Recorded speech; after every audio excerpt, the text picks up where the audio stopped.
Bawat guhit, bawat linya, bawat sukat at disenyo ay importanteng elemento sa pagbuo ng proyekto ng isang arkitekto. Si Albert na isang licensed architect ay sinisigurong sakto ang bawat bahagi ng kanyang binubuong bahay o gusali. Ang kanyang galing bilang arkitekto ay ipinamuhay niya bilang isang haligi ng tahanan. Bunga ng kakapusang pinansyal upang buhayin ang tatlong supling, nagdesisyong magtrabaho si Albert sa bansang Bahrain. Subalit bago isagawa ang plano, matinding dalangin ang ginawa ng mag-asawa upang malaman ang tunay na saloobin ng Diyos tungkol dito. Ang pagiging OFW ay isang napakalaking at napakabigat na desisyon, sakripisyo dahil iiwan mo yung pamilya mo. Kasi hindi namin kayang buhayin kahit magtulong kami. Napakaliit ng income na pumapasok sa amin. Talagang halos sasabog yung dibdib mo. Dahil yung isang hakbang ng paa mo, no back out na. Matinding pangungulila at sakripisyo ang kinakaharap ng may bahay na si Marichu. Pag umalis yung asawa mo, ikaw ang natay eh. Nanay ka na, tatay ka pa sa pamilya. Makikita mo yung pinagsuotan niya. Yung amoy niya, maaamoy mo, no? Ang sakit, parang dinudurog ba yung dibdib mo, no? Tanungin ka pa ng mga bata. Mami, asan ni Daddy? Yung mga tanong na ang hirap sagutin sa bata, no? Pero kinakailangan mo explain. Sa kabila ng pagkakalayo, hindi nagkulang si Albert sa kanyang tungkulin bilang haligi ng tahanan. Hindi siya kagaya ng ibang OFW na pag alis, wala nang pakialam sa pamilya, no? Siya hindi. Ako, ang ginagawa ko, opisina, bahay, maging busy ka sa akin mo, no? Hindi mailihis yung isip mo.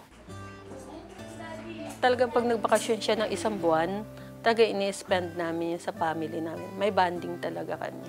Makalipas ang 6 na taong pagtatrabaho sa Bahrain, nagdesisyon siya na manatili na sa Pilipinas. Ang kanyang naipon sa 6 na taon ay ipinuhunan niya sa aluminum and wood business. Bali ang sa sales, ako naman sa execution. Talagang parang tubig, yung pera. Maraming nagawang proyekto at natulungang trabahador ang kumpanya ng Pamilya Domingo. Subalit pagtungtong ng 3 taon ng negosyo, nagbago ang takbo ng mga pangyayari. Pahirap na ng pahirap. Kasi ang dami namin inaabonohan mga projects, ang bagal nung singil. Nabaon na kami sa utang, wala na nagtitiwala sa amin. Lumalaon na, napababayaan na yung pamilya. Parang pinatitigil na kami ng Panginoon. Sa oras ng kagipitan, hindi nagdalawang isip ang mag-asawa sa paghingi ng tulong sa Panginoong Diyos. Ginawa namin, nanalangin kami mag-asawa. Kapit kami sa Diyos. Kahit anong nangyari, hindi kami bumitaw. Makaraan ang 2 araw. Tinugon ng Panginoon ang mag-asawa ng maraming kamag-anak ang hindi nila inasahang magbigay ng tulong pinansyal sa kanila. Yung puso namin talagang lumulundag sa kagalakan kasi nasagot eh. Sa tulong at biyaya ng Diyos, siya nagpro-provide. Hindi makakapaniwala. Kung hindi kami kumapit sa Panginoon Diyos, wala kami dito. Wala kami sa kinalalagyan namin. Dahil sa mga pangyayari ay muling napagkasunduan ng mag-asawa na bumalik si Albert sa Bahrain.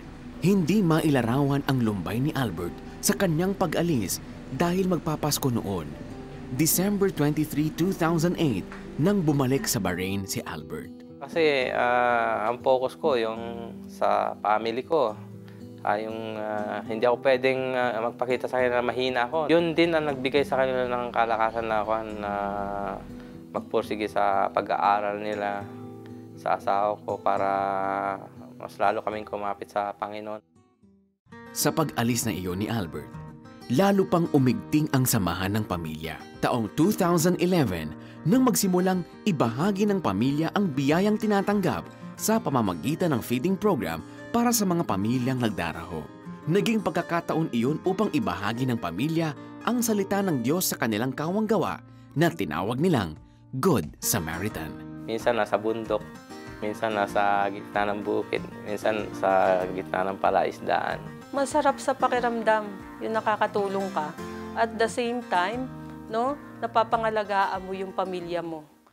Sa kasalukuyan, nagpapatuloy ang maganda at maayos na trabaho ni Albert sa Bahrain. Ang kanyang 2 anak na babae ay kapwa kumukuha ng kursong dentistry, habang nag-aaral rin sa college at sa elementary naman ang 2 anak na lalaki. Salamat, mahal kong asawa, sa lahat. Dahil kahit nawala ako, pareho tayo nagsakripisyo.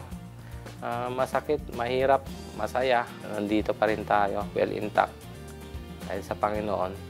Kung si Albert ay nagpaplano at nagdidisenyo ng bahay at gusali bilang isang arkitekto, ang plano at disenyo ng buhay ng pamilya ay ipinauubayan niya sa Panginoong Diyos. Una sa relasyon ang Panginoon eh. Pangalawa, yung relasyon yung mag-asawa at relasyon mo sa mga anak mo. Pangatlo, yung relasyon mo sa kapwa mo. Doon ka matutawag na huwarang OFW. Ang isang huwarang OFW, nasa labas ka ng bansa, nakakapit ka sa Panginoon. Dahil siya lang ang makatulong sa'yo. Dahil hindi ka pwede mag-back out pag nandun ka na. Mabuhay ang OFW.